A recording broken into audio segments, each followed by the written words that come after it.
So Thom Tillis is out, and it is a whole new ball game in the North Carolina Senate race. Hey, everybody, I'm Ruben Jones. I cover North Carolina politics here in D.C. If you missed it last week, Senator Tillis announced he is no longer running for re-election. This came after he broke with the president and did not support the president's tax and spending bill that did end up passing the Senate and the House in Congress.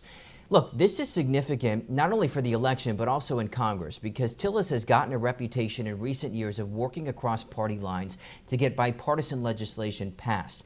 The question is, whoever replaces him, will that person also be willing to work across party lines? Now, when we talk about what does this mean for the election, there's a lot of dynamics at play here, because we already knew North Carolina was going to be one of the most closely watched races in 2026. And when you look at the map, Democrats have very little routes in terms of picking back control of the Senate. It is a difficult road, but the road most likely has to run through North Carolina if they want any chance of getting it back.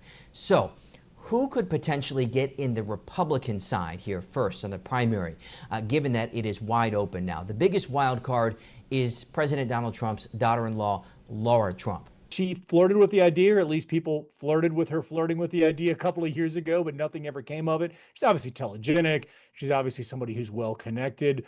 She has some roots in the state, but other than that, I don't think we really know a lot about her, what her policy ideas are. She is currently a Florida resident, so if she wanted to get in this race, she'd have to declare residency in North Carolina by September. If she did, she'd most likely get the endorsement from the president, which could potentially clear a good chunk of the Republican field. If you go back to 2022, Trump's endorsement incredibly influential. Despite there being three high-profile Republicans in the race, a former governor, a former congressman, and a current congressman, the president endorsed Ted Budd.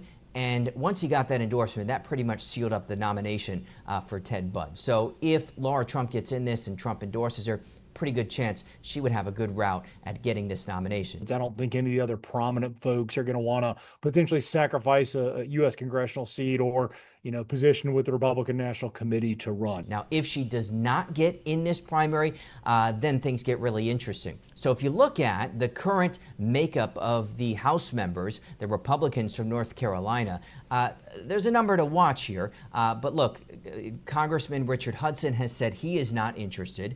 Congressman Tim Moore has told us he's not interested. It's not something that I'm seriously considering at all. I think ultimately whoever is going to be our nominee for the U.S. Senate is going to be whoever President Trump supports. Congresswoman Virginia Foxx, well, she would be in her 80s if she got elected to the Senate. It's not likely she would run for Senate. In terms of the others, Congressman Pat Harrigan's name has been floated quite a bit, so he could be one to watch. Congressman Greg Murphy, who's been in the House longer than Harrigan, he told us this just a few days ago about his interest in running. It is something I would consider. If Lara Trump decides to run, how would that shape you? It won't affect me whatsoever. Now, when we talk about the Democratic side of things, look, we know that there's only one Democrat in the race right now, former Congressman Wiley Nickel. But the biggest wild card here is whether former Governor Roy Cooper gets in this race. I think he is a field clearing candidate. I think we're not going to see any other prominent Democrats declare. Is there an argument to be made that it makes sense to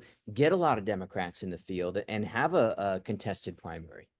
It's a reasonable argument, right? And a lot of folks are going to make it. I tend to think it doesn't make a lot of sense. It just complicates things and it makes things messy, not just for that race, but for other races and for policymaking in general. So I think probably the best thing for the Democratic Party is uniting early behind one candidate. If he does not get in this race, then there will be a number of other Democrats to watch in terms of potentially getting in this race. So what you've got here in terms of the North Carolina primary next year is potentially a boring primary where Lara Trump gets in this, Roy Cooper gets in this, and it's not really all that interesting. Or you've got a potentially really wild and interesting primary.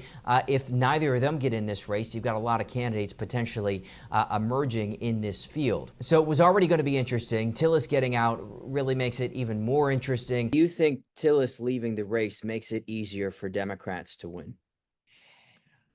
I think it might make it a hair easier for the Democrats to win. And I say that because, look, Thom Tillis was going to get some slings and arrows from the Republican Party But at the end of the day, they were going to show up and vote for him anyway. I mean, what Republican's going to choose a Democrat over Thom Tillis, even though they might be frustrated with him? So yeah, I think it probably opens it up a little bit for the Democratic Party. And we could be getting some answers in the coming days and coming weeks here, as these candidates likely will say they're either getting in or they're not getting in to this North Carolina Senate race.